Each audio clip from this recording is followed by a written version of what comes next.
विधि के विधान को कोई ठीक ठीक समझ नहीं सकता। जिसके पास प्रचुर परिणाम में भोजन पदार्थ है उसमें पाचन शक्ति नहीं है, और जिसमें पाचन शक्ति है उसे भोजन नहीं मिलता। बड़ा विचित्र खेल है भगवान का। एक विद्वान है ऐसे अद्भुत, घर में खाने की व्यवस्था नहीं, और जिसमें न विद्या है, न बुद्धि है, न तेज है, न बल है, अपार धन वैभव। भगवान की लीला बड़ी विचित्र है। आवश्यकता से अधिक अर्थ भरा पड़ा है। जहां संतान है वहां धन नहीं है, और बड़े धनी है और एक को लड़का नहीं। बड़ा विचित्र भगवान का खेल है। कवि ब्रह्मा जी की सृष्टि रचना में बड़ी भारी भूल देख रहे हैं। देखिए स्वर्ण कितना सुंदर है, अगर उसमें सुगंध होती तो ब्रह्मा जी भूल गए। अगर स्वर्ण में सुगंध दे देते तो क्या कहना था। ईख के डंडे में जब इतनी मिठास है तब यदि उसमें फल लगता तो कितना बढ़िया होता। सोने में सुगंध नहीं दी, ईख में कोई फल नहीं दिया। ब्रह्मा जी बड़ी भूल कर गए। जब चंदन की लकड़ी में इतनी सुगंध है तो उसमें फूल होता, चंदन का फूल, तो कितना बढ़िया होता। ये भी ब्रह्मा जी भूल गए।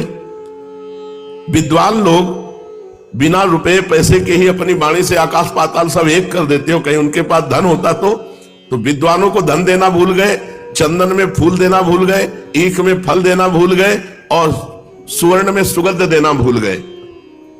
जितने भारी विद्वान होंगे उतने दरिद्री होंगे, धन की कमी। और जितना भारी तेजस्वी होगा महात्मा उतने कम आयु वाला होगा, जवानी में पधार जाएगा। जितने बड़े बड़े महात्मा हुए कम आयु वाले हुए। हमें लगता है ब्रह्मा जी ठीक से अगर सृष्टि बनाते तो बढ़िया रहता। किसी कवि ने कहा कि गंधा सुवर्णे फल मिक्षु दंडे नाकारी पुष्पम खलु चंदनेशु विद्वान धनाढ्यो न तो दीर्घ जीवी धातु पुरा कोपि न बुद्धि दधो भूत। ब्रह्मा जी हमें लगता है जल्दी में गड़बड़ी कर गए। ब्रह्मा जी जरूर ही ये गड़बड़ी कर गए। विद्वानों को निर्धन नहीं बनाना चाहिए, विद्वानों को धनी बनाना चाहिए।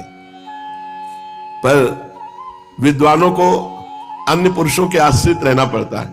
देखा आपने, देखा है महाभारत पूरी कंठस्थ, महाभारत पूरी कंठस्थ। उनको ऐसे बैठ जाए तो श्लोक सहित बोल और फटित होती। पहले भोजन के लिए कोई दूसरा ही निमंत्रण उनको देगा, मतलब भारी धन की हानि और विद्वता चरम सीमा की।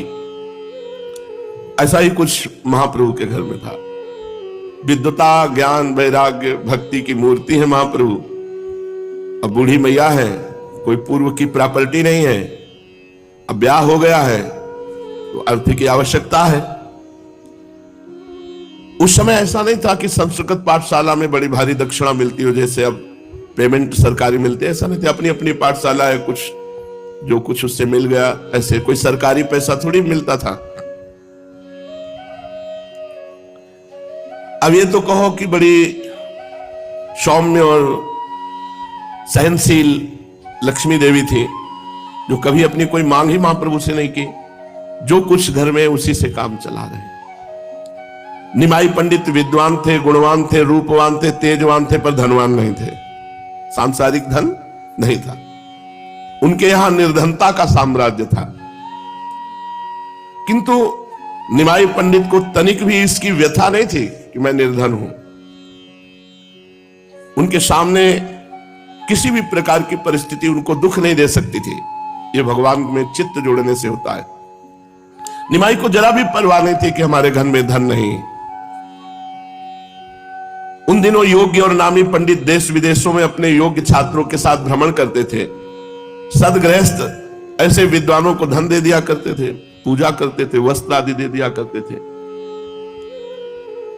कुछ विद्वानों ने निमाई से कहा कि आप भी थोड़ा भ्रमण करो, तो भ्रमण करने से कुछ विद्वता का प्रकाश होगा और धन मिल जाएगा, जिससे परिवार का पोषण होगा।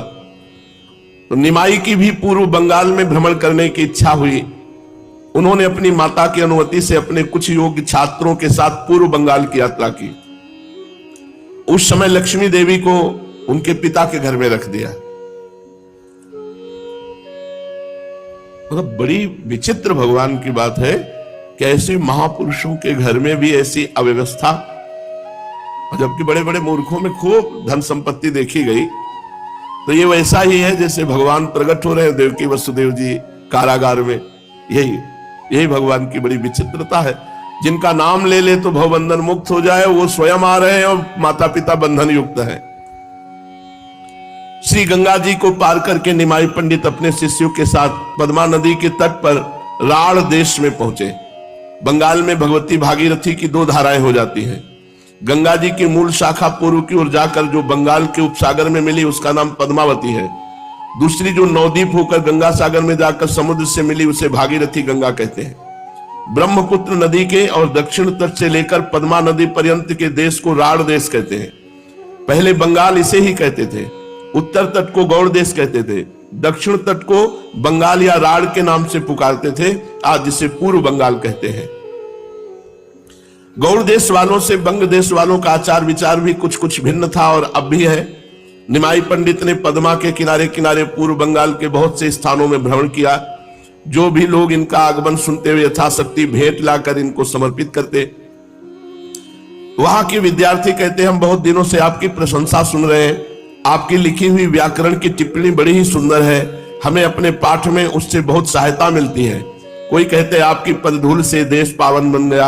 आपके प्रकांड पांडित्य की हम प्रशंसा ही मात्र सुनते थे, आपके गुणों की कौन प्रशंसा कर सकता है। इस प्रकार लोग भांति भांति से निमाई की प्रशंसा करते और पूजा करते। इनके साथियों को भय था कि पंडित जी यहां भी नवद्वीप की भांति चंचलता न कर दे, किंतु महाप्रभु देश काल को समझते थे। बहुत गंभीर बर्ताव। कई मास तक ये पूर्व बंगाल में भ्रमण करते रहे, किंतु 1 मिनट भी कभी चंचलता नहीं की। कई महीने गंभीर स्वभाव, एक गंभीर पंडित की भांति सदा बने रहते थे। इनसे जो जिस विषय का प्रश्न पूछता उसे उसी प्रश्न के अनुसार यथावत उत्तर देते। यहां इन्होंने वैष्णवों की कभी आलोचना नहीं की, उल्टा भगवत भक्ति का सर्वथा प्रचार किया। इन्होंने लोगों के पूछने पर भगवान नाम का महात्म्य बताया, भक्ति की श्रेष्ठता सिद्ध की और कलयुग में भक्ति मार्ग को ही सर्वश्रेष्ठ, सुलभ और सर्वोपयोगी बताया। किंतु ये बातें इन्होंने एक विद्वान पंडित की हैसियत से कही थी। जैसे विद्वानों से जो भी प्रश्न करो उसी का शास्त्रानुसार उत्तर दे देंगे। भक्ति का असली स्रोत तो इनका अभी अव्यक्त रूप से छिपा ही हुआ था, उसके प्रवाहित होने में अभी देरी थी। फिर भी इनके पांडित्यपूर्ण उत्तरों से राढ़ देशवासी श्रद्धालु मनुष्यों को बहुत लाभ हुआ। वे भगवान नाम और भक्ति के महत्व को समझ गए। उनके हृदय में भक्ति का एक नया अंकुर उत्पन्न हुआ, जिसे पीछे से गौरांग की आज्ञानुसार नित्यानंद प्रभु ने प्रेम से सींचकर पुष्पित, पल्लवित, फलान्वित बनाया। इस प्रकार ये शास्त्रीय उपदेश करते हुए राढ़ देश के मुख्य मुख्य स्थानों में घूमने लगे। शाम को अपने साथियों को लेकर के पद्मों में स्नान करते, घंटों एकांत में जल विहार करते रहते। लोग बड़े सत्कार से इन्हें खाने पीने की सामग्री देते। इनके साथी अपना भोजन स्वयं ही बनाते थे। इस प्रकार इनकी यात्रा के दिन आनंद से कटने लगे। एक दिन महामहिम निमाई पंडित एकांत स्थान में बैठे हुए थे। उसी समय एक तेजस्वी ब्राह्मण उनके समीप आया। ब्राह्मण के चेहरे से उसकी नम्रता, शीलता, पवित्रता और प्रभु प्राप्ति के लिए विकलता प्रकट हो रही थी। ब्राह्मण अपनी वाणी से निरंतर भगवान के सुमधुर नामों का उच्चारण कर रहा था। उसने आते ही इनके चरण पकड़ लिए और फूट फूट कर रोने लगा। इन्होंने उस ब्राह्मण को उठाकर गले से लगाया और अपना कोमल कर उसके अंग पर फेरते हुए बोले, आप ये क्या कर रहे हैं? आप तो हमारे पूज्य हैं, हम तो अभी बालक हैं, आप हमारे स्वयं पूजनीय हैं। ब्राह्मण इनके पैरों को पकड़े हुए निरंतर रुदन कर रहा था। वो कुछ सुनता ही न था, बस हिचकियां भर भर कर जोरों से रोता ही था। महाप्रभु ने आश्वासन देते हुए कहा, बताओ तो इस प्रकार रुदन क्यों कर रहे हो? तुम पर क्या विपत्ति आ गई? मंगलमय भगवान तुम्हारा भला करेंगे, मुझे अपने दुख के कारण को बताओ। प्रभु ने इस प्रकार बहुत आश्वासन जब दिया तो ब्राह्मण ने कहा, प्रभु मैं बड़ा ही अधम और साधन शून्य दीनहीन ब्राह्मण बंधु हूं। अभी तक इस संसार में मनुष्य का साध्य क्या है, उस तक पहुंचने का असली साधन कौन सा है, इस बात को नहीं समझ सका हूं। मैं सदा इसी चिंता में मग्न रहा करता था कि साध्य साधन का निर्णय कैसे हो। भगवान से नित्य प्रार्थना किया करता था कि भगवान मैं तुम्हारी स्तुति प्रार्थना कुछ नहीं जानता, आपको कैसे पुकारा जाता है ये बात भी नहीं जानता। इस दीनहीन कंगाल को आप स्वयं ही किसी प्रकार साध्य साधन का तत्व समझा दीजिए। अंतर्यामी भगवान ने मेरी प्रार्थना सुन ली। कल रात में मैं सो रहा था, स्वप्न में एक महापुरुष ने आकर मुझसे कहा, पूर्व बंगाल में जो आजकल निमाई पंडित भ्रमण कर रहे हैं उन्हें तुम साधारण पंडित ही ना समझो, वे साक्षात नारायण स्वरूप है। उन्हीं के पास तुम चले जाओ, वे तुम्हारी शंका का समाधान करके तुम्हें साध्य साधन का मर्म समझावेंगे। बस आंख खुलते ही मैं इधर चला आया हूं। आज मेरा जीवन सफल हुआ, मैं श्री चरणों के दर्शन करके कृतकृत्य हो गया। प्रभु तनिक मुस्कुराए और फिर धीरे धीरे तपन मिश्र से कहने लगे, इनका नाम तपन मिश्र था। महाभाग, आपके ऊपर श्री कृष्ण भगवान की बड़ी कृपा है, आपके अंतरात्मा अत्यंत पवित्र है, इसीलिए आप सभी में भगवत भाव करते हैं। मनुष्य जैसी भावना किया करता है वैसे ही रात्रि में स्वप्न देखता है। आप इस बात को सत्य समझें और किसी के सामने प्रकाशित न करें। तपन मिश्र ने हाथ जोड़कर कहा, प्रभु मुझे भुलाइए नहीं, अब तो मैं सर्वतोभावेन आपकी शरण में आ गया हूं, जैसे भी उचित समझे मुझे अपनाइए और मेरी शंका का समाधान कीजिए। प्रभु ने हंसते हुए पूछा, अच्छा तुम क्या पूछना चाहते हो, तुम्हारी शंका क्या है? दीन भाव से तपन मिश्र ने कहा, प्रभु इस कलिकाल में प्राचीन साधन जो शास्त्रों में सुने जाते हैं उनका होना तो असंभव है। समयानुसार कोई सरल सुंदर और सर्वश्रेष्ठ साधन बताइए और किसको साध्य मानकर उस साधन को करें। प्रभु थोड़ी देर चुप रहे, फिर बड़े ही प्रेम के साथ तपन मिश्र से बोले, विप्रवर, प्रभु प्राप्ति ही मनुष्य का मुख्य साध्य है। उसकी प्राप्ति के लिए प्रत्येक युग में अलग अलग साधन होते हैं। सतयुग में ध्यान ही मुख्य साधन समझा जाता था। त्रेता में बड़े बड़े यज्ञों के द्वारा उस यज्ञ पुरुष भगवान की अर्चना की जाती थी। द्वापर में पूजा अर्चा के द्वारा प्रभु प्रसन्नता समझी जाती थी। किंतु कलयुग में केवल भगवान नाम जप, भगवान नाम कीर्तन से ही भगवत प्राप्ति है। कृते अध्यायतो विष्णु त्रेतायाम यजतो मखई द्वापरे परिचर्यायाम कलौ तद्धरि कीर्तना। कलयुग में केवल नाम जप नाम कीर्तन से भगवत प्राप्ति है। त्रेता में यज्ञों के द्वारा, सतयुग में ध्यान के द्वारा, द्वापर में पूजा के द्वारा, कलयुग में केवल भगवान नाम जप भगवान कीर्तन।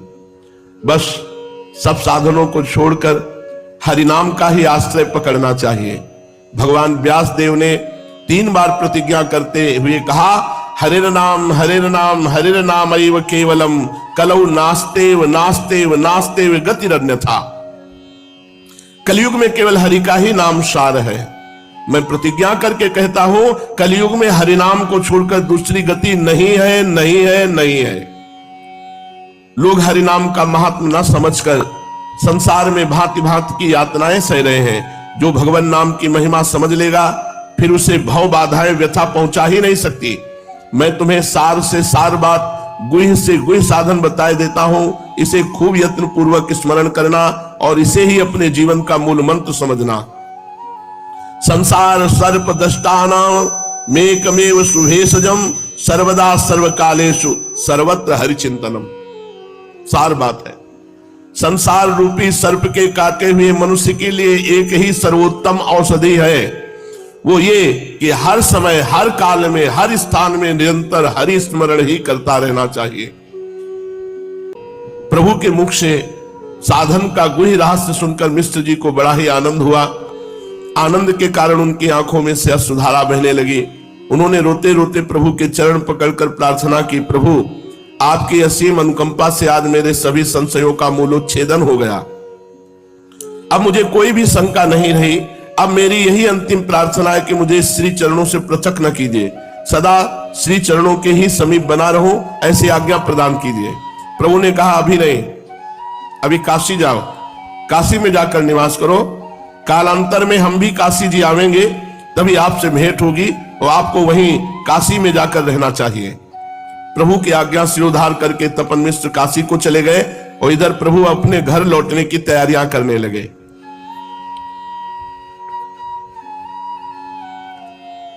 बड़े बड़े महापुरुषों के जीवन में बड़े बड़े दुख आए हैं। अब जब कुछ धन और कुछ भोग सामग्री लेकर लौटे महाप्रभु,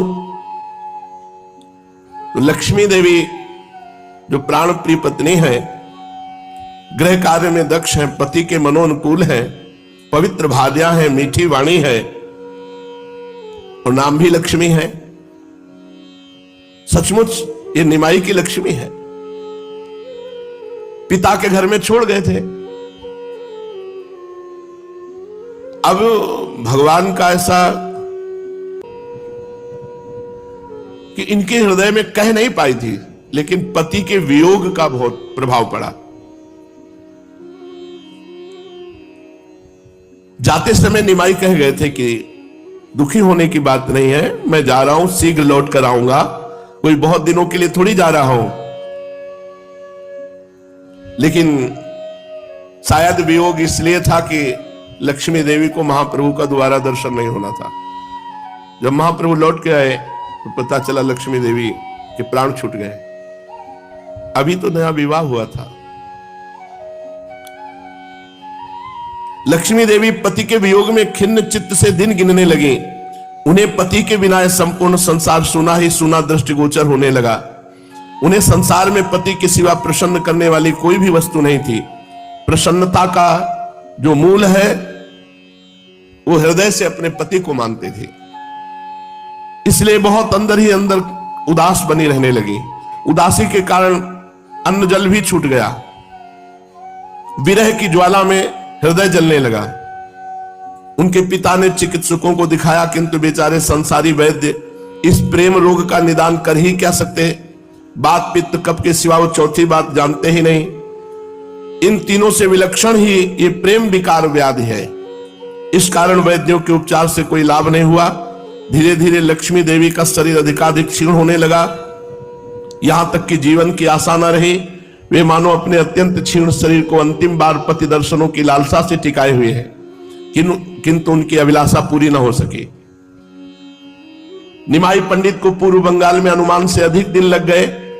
अंत में बड़े कष्ट के साथ वियोग व्यथा को न सह सकने के कारण अपने पति देव के चरण चिन्हों को हृदय में धारण करके इस पांच भौतिक शरीर का त्याग कर दिया लक्ष्मी देवी ने।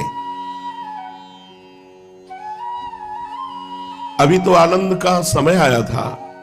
चलो घर में 9 बहू आई थी, सची माता को सहयोग मिलता, महाप्रभु को भी, पर उन्हीं के निमित्त से वो बंगाल गए कि कुछ अर्थ और कुछ व्यवस्था हो जाएगी, और लौटे तो पहले ही उन्होंने शरीर त्याग दिया था। बड़ा विचित्र भगवान की। घर वालों ने रोते रोते उनके सभी संस्कार किए। इधर निमाई पंडित को पूर्व बंगाल में भ्रमण करते हुए कई मास बीत गए। अब इन्हें घर की चिंता होने लगी। इन्हें भान होने लगा कि हमारे घर पर कोई अनिष्ट हुआ है। हृदय के भाव तो असंख्यों कोशों पर से हृदय में आ जाते हैं। लक्ष्मी देवी की अंतिम वेदना इनके हृदय को पीड़ा पहुंचाने लगी। इन्हें अब कहीं आगे जाना अच्छा नहीं लगा, इसलिए इन्होंने साथियों को नवद्वीप लौट चलने की आज्ञा दी। आज्ञा पाकर सभी नवद्वीप लौट चलने की तैयारियां करने लगे। बहुत से नवीन छात्र भी विद्योपार्जन के निमित्त इनके साथ हो लिए थे। उन सभी को साथ लेकर नवद्वीप की ओर चल पड़े। इन्हें काफी धन तथा अन्य आवश्यक वस्तुएं भेंट उपहार में प्राप्त हुई थी। थोड़े दिनों में फिर नवद्वीप लौट आए। इनके आगमन का समाचार बिजली की तरह नगर में फैल गया। इनके इष्ट मित्र, स्नेही तथा पुराने छात्र दर्शनों के लिए इनके घर पर आने लगे। ये सभी से यथोचित प्रेम पूर्वक मिले। सभी ने यात्रा के कुशल समाचार पूछे। इन्होंने सबसे पहले अपनी माता के चरणों को स्पर्श किया। माता का चेहरा मुरझाया हुआ था। वे पुत्र वधू के वियोग और पुत्र की चिंता के कारण अत्यंत दुखी सी मालूम पड़ती थी। चिरकाल के बिछड़े हुए अपने प्रिय पुत्र को पाकर माता के सुख का वाला पार न रहा। गौ जिस प्रकार बिछड़े हुए बछड़े को पाकर उसे प्रेम से चाटने लगती है, उसी प्रकार माता निमाई के युवा शरीर के ऊपर अपना शीतल और कोमल कर कमल फिराने लगी। उनकी आंखों से निरंतर प्रेमाश्रु निकल रहे थे। निमाई ने हंसते हुए पूछा, अम्मा सब कुशल है ना? मुझे अनुमान भी नहीं था कि इतने दिन लग जाएंगे। तुम्हें पीछे कोई कष्ट तो नहीं हुआ? पुत्र के ऐसा पूछने पर माता चुप हो रही। तब किसी दूसरी स्त्री ने बताया कि लक्ष्मी देवी का परलोक गमन हो गया है। सुनते ही महाप्रभु के चेहरे पर दुख, संताप और वियोग के भाव प्रकट होने लगे। माता और भी जोरों के साथ रुदन करने लगी। निमाई की भी आंखों में आंसू आ गए और उन्हें पूछते हुए धीरे धीरे से माता को समझाने लगे, मां विधि के विधान को मेट ही कौन सकता है। जो भाग्य में बदा होगा वो तो अवश्य ही होकर रहेगा। इतने ही दिनों तक तुम्हारी पुत्र वधू का तुमसे संयोग बदा था, इस बात को कौन जानता था।